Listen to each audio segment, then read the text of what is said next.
Next যেটা দেখাবো সেটা হচ্ছে ইনক্লাইন ডাম্বেল প্রেস।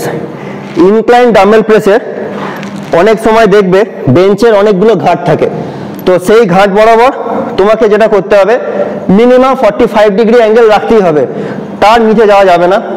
ওভার হয়ে গেলে কোনো অসুবিধা নেই, maximum 60 degree angle it's okay.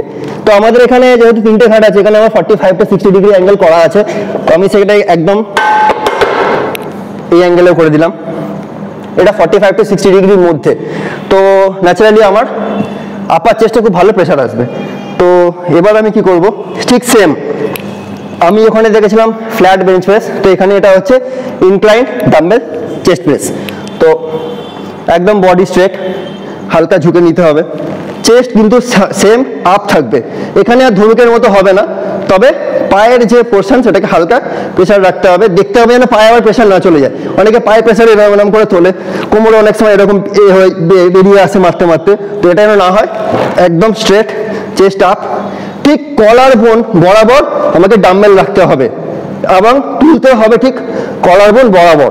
এখানে আমি আপার চেস্টকে প্রেসার করছি, নাকি তলায় মিডিল, তলা চেস্ট বা মিডিল চেস্ট, এখানে এই হাত একদম 90 ডিগ্রি অ্যাঙ্গেলেই থাকবে, জাস্ট আপার চেস্টে প্রেসার আসবে।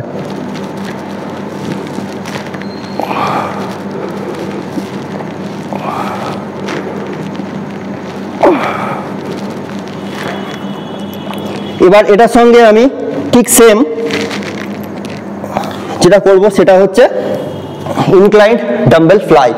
ইনক্লাইন্ড ডাম্বেল ফ্লাইও ঠিক সেম পজিশন থাকবে যেরকম আমি শুয়েছিলাম, একদম সেম। এখানেও ঠিক কিন্তু কলার বোন বরাবরই আমাকে ডাম্বেল ধরতে হবে। এখানে যেটা নিয়ম হবে নামানো, ঠিক সেম আমাকে চেস্টের নিচের দিকে নিয়ে যাওয়া যাবে না, উপরে নাকের দিকে নিয়ে যাওয়া যাবে না, একদম চেস্ট বরাবর।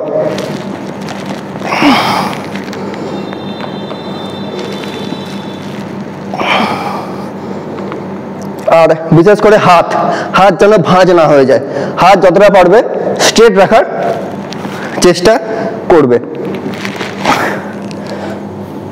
এবার নেক্সট যেটা দেখাবো সেটা হচ্ছে decline dumbbell fly with super সেটে ডিক্লাইন ফ্লাই। তো Get ready to fight.